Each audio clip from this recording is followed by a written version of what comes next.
आज के इस वीडियो में हम क्लास 8 फाइनल एग्जाम 2026 के लिए साइंस यानी कि विज्ञान पेपर के लिए कुछ वीवीआई ऑब्जेक्टिव क्वेश्चंस को देखेंगे। एमसीक्यू टाइप के सवाल को देखेंगे। कुल मिलाकर के 200 एमसीक्यूज देखेंगे, ऑब्जेक्टिव सवाल देखेंगे। ये हमारा पहला सेट होगा।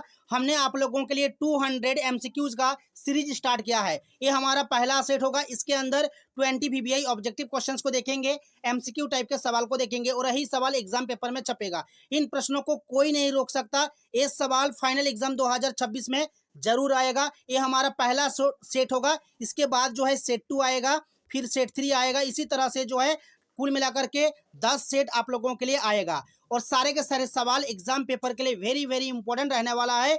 ये सवाल एग्जाम पेपर में जरूर आएगा। तो चलिए वीडियो को स्टार्ट करते हैं। सभी से रिक्वेस्ट है वीडियो को लास्ट तक देखना, वीडियो को लाइक करके सभी दोस्तों में शेयर करना और चैनल में अगर नए हो तो चैनल को सब्सक्राइब करना। तो चलिए वीडियो को स्टार्ट करते हैं। तो चलिए शुरू करते हैं। पहला सवाल कि कोशिका की खोज किसने की थी? कोशिका की खोज किसने की थी? तो याद रखना रॉबर्ट हुक ने। कब की थी? याद रखना 1665 ईस्वी में। ठीक है, कोशिका की खोज रॉबर्ट हुक ने 1665 ईस्वी में की थी। सर्वप्रथम अंग्रेज वैज्ञानिक रॉबर्ट हुक ने 1665 ईस्वी में साधारण सूक्ष्मदर्शी की सहायता से बोतल की कर्क की एक पतली परत का अध्ययन किया था। उन्हें कर्क की पतली परत में मधुमक्खी के छत्ते जैसे बहुत से छोटे छोटे कोष्ठ यानी कि कमरा दिखाई पड़े। उन्होंने यह भी देखा कि एक कोष्ठ दूसरे कोष्ठ से किस प्रकार अलग है। ठीक है, इस तरह से कोष्ठ उन्हें दिखाई पड़ा था। उन्होंने यह भी देखा कि एक कोष्ठ दूसरे कोष्ठ से एक दीवार यानी कि विभाजन पट्टी द्वारा अलग है। इन्होंने प्रत्येक कोष्ठ का नाम क्या रखा? सेल रखा यानी कि कोशिका रखा। तो ऑप्शन नंबर बी आपका सही उत्तर हो जाएगा, रॉबर्ट हुक। नेक्स्ट है कि सबसे बड़ी कोशिका कौन सी है? मुर्गी का अंडा, शुतुरमुर्ग का अंडा, बत्तख का अंडा या फिर इनमें से कोई नहीं। तो सबसे बड़ी कोशिका जो है आपका शुतुरमुर्ग का अंडा। ऑप्शन नंबर बी आपका सही उत्तर हो जाएगा। नेक्स्ट सवाल कि निम्नलिखित में सबसे छोटी कोशिका।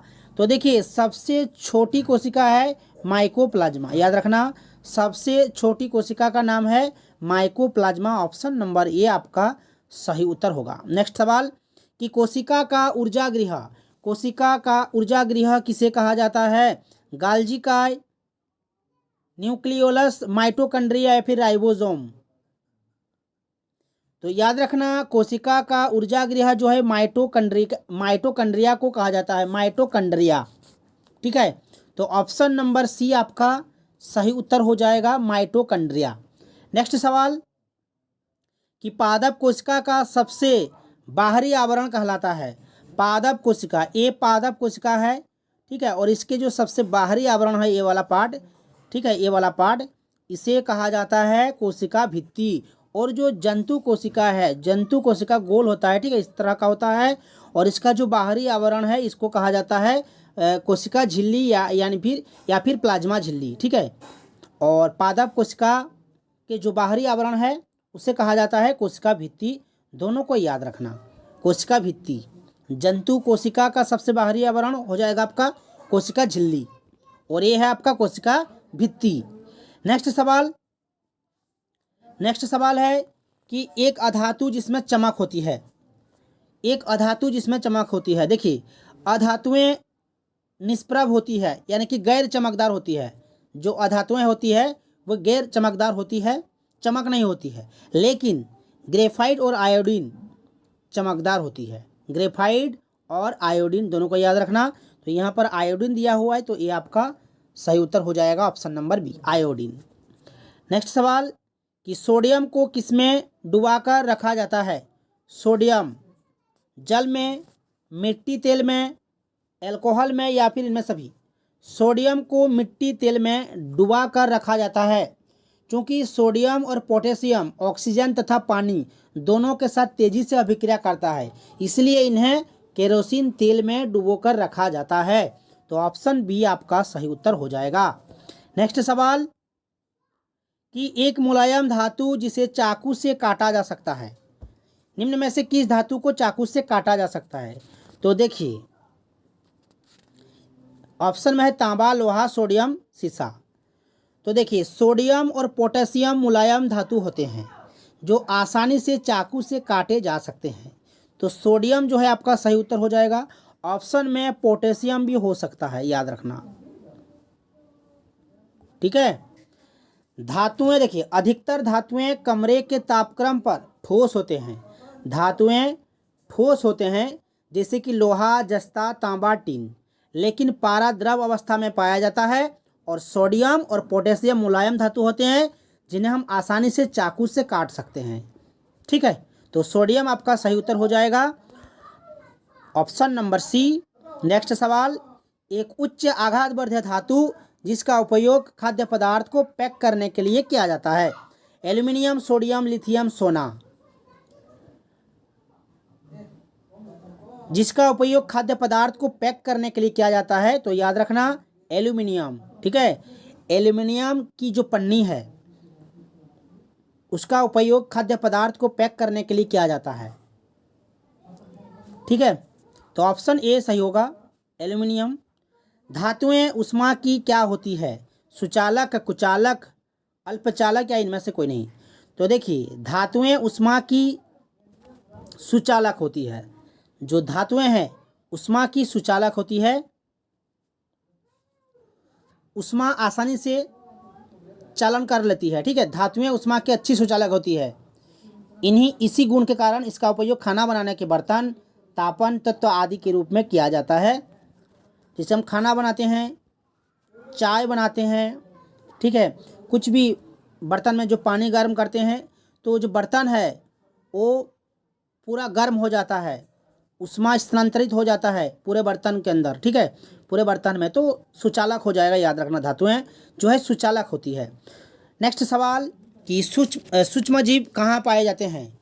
सूक्ष्म जीव कहाँ पाए जाते हैं? ऑप्शन है जल, वायु, मिट्टी, इनमें सभी। तो याद रखना, सूक्ष्म जीव सभी जगह पाए जाते हैं, जल में, वायु में, मिट्टी में। तो इनमें सभी, ऑप्शन नंबर डी आपका सही उत्तर हो जाएगा। सभी से रिक्वेस्ट है वीडियो को लास्ट तक जरूर देखिएगा, वीडियो को लाइक कर दीजिएगा और सभी दोस्तों में शेयर कर दीजिएगा, और चैनल में अगर नए हो तो चैनल को सब्सक्राइब कर लीजिएगा।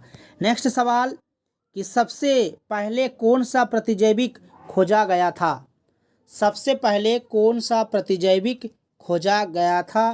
पेनिसिलिन, स्ट्रेप्टोमाइसिन, टेट्रासाइक्लिन, इनमें से कोई नहीं। तो सबसे पहले कौन सा प्रतिजैविक खोजा गया था? तो पेनिसिलिन, याद रखना पेनिसिलिन। ऑप्शन ए सही होगा, पेनिसिलिन। 1928 में अलेक्जेंडर फ्लेमिंग ने ऐसे जीवाणु की खोज की थी जो ब्रेड मोल्ड को खत्म कर देता है। उन्होंने उसका नाम पेनिसिलिन दिया था। यह विश्व का पहला प्रतिजैविक है। इस कार्य के लिए उन्हें 1945 ईस्वी में नोबेल पुरस्कार प्रदान किया गया था, ठीक है। सबसे पहले कौन सा प्रतिजैविक खोजा गया था? पेनिसिलिन। कब खोजा गया था? 1928 में। कौन खोजा था? याद रखना अलेक्जेंडर फ्लेमिंग। नेक्स्ट सवाल, ईस्ट का उपयोग किसके उत्पादन में किया जाता है? ईस्ट का उपयोग किसके उत्पादन में किया जाता है? तो देखिए, सूक्ष्मजीवों का उपयोग बड़े स्तर पर अल्कोहल, शराब, एसिटिक अम्ल के उत्पादन में किया जाता है। जौ, गेहूँ, चावल, फलों के रस में मौजूद प्राकृतिक शर्करा ईस्ट द्वारा अल्कोहल और शराब में परिवर्तित हो जाती है।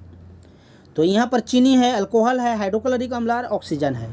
तो यहाँ पर अल्कोहल जो है ऑप्शन नंबर बी आपका सही उत्तर होगा। निम्न में से कौन प्रतिजैविक है? Sodium bicarbonate, streptomycin, alcohol, east. तो स्ट्रेप्टोमाइसिन जो है ऑप्शन नंबर बी में जो दिया हुआ है ये आपका एक प्रतिजैविक है, याद रखना। चीनी को अल्कोहल में बदलने की प्रक्रिया को क्या कहते हैं? तो देखिए, चीनी को अल्कोहल में बदलने की प्रक्रिया किण्वन कहलाती है, किण्वन। तो ऑप्शन बी सही होगा, किण्वन। नेक्स्ट सवाल 16 का कि राइजोबियम नामक जीवाणु किस फसल के जड़ में पाए जाने वाले ग्रंथियों में उपस्थित होते हैं? राइजोबियम नामक जीवाणु किस फसल के जड़ में पाए जाने वाले ग्रंथियों में उपस्थित होते हैं? तो देखिए, ये फलीदार फसल में पाए जाते हैं, फलीदार फसल के जड़ों में पाए जाते हैं, जैसे कि मटर हो गया, ठीक है। फलीदार फसल, ऑप्शन बी सही होगा। फलीदार पौधों की जड़ों में गांठें पाई जाती है, गांठें, जिसे रूट नोड्यूल्स कहते हैं, रूट नोड्यूल्स कहते हैं, और इसमें राइजोबियम नामक जीवाणु रहते हैं। नेक्स्ट कि सौपसी का उदाहरण है, सौपसी गाय बकरी मनुष्य आम का पौधा, तो आम का पौधा हो जाएगा, जो पेड़ होते हैं जो पौधा होते हैं सौपसी होते हैं, क्योंकि पादप अपना भोजन स्वयं संश्लेषित करता है, इसलिए पादप को सौपसी कहा जाता है। तो सौपसी का उदाहरण यहाँ पर आम का पौधा हो जाएगा। ठीक है। खरीफ फसल का उदाहरण, खरीफ फसल का उदाहरण, खरीफ फसल कौन सा है? गेहूँ, आलू, धान, सोयाबीन। तो खरीफ फसल यहाँ पर कौन सा हो जाएगा? तो धान हो जाएगा, खरीफ फसल धान। खरीफ फसल धान, मकई, कपास, ये सब। इसकी बुआई जून जुलाई में की जाती है और इसकी कटाई जो है अक्टूबर से दिसंबर के बीच में की जाती है। खरीफ फसल। चना की फसल है, चना, रबी, खरीफ, जायद, इनमें से कोई नहीं। तो चना जो है आपका, ये आपका रबी फसल हो जाएगा, चना, रबी फसल। इसकी बुआई होती है शीत ऋतु में, याद रखना, शीत ऋतु में इसकी बुआई की जाती है और इसकी कटाई की जाती है मार्च में। मार्च में इसकी कटाई की जाती है, जैसे कि गेहूं हो गया, चना हो गया, आलू हो गया, मटर हो गया, ये सब। तो यहाँ पर रबी फसल हो जाएगा, ऑप्शन नंबर बी। नेक्स्ट सवाल है, ये हमारा लास्ट सवाल है और इसके बाद जल्द ही सेट 2 आने वाला है। आप लोग बस चैनल के साथ जुड़े रहिए, चैनल को सब्सक्राइब करके रखिए और वीडियो को लाइक करके सभी दोस्तों में शेयर कीजिएगा। लास्ट जो हमारा सवाल कि निम्न में से कौन खरीफ फसल है? गेहूं, चना, सरसों, मटर। तो खरीफ फसल कौन सा हो जाएगा? तो खरीफ फसल जो है यहाँ पर मक्का हो जाएगा। खरीफ फसल कौन सा हो जाएगा? तो मक्का हो जाएगा। ठीक है, ऑप्शन नंबर डी आपका सही उत्तर हो जाएगा।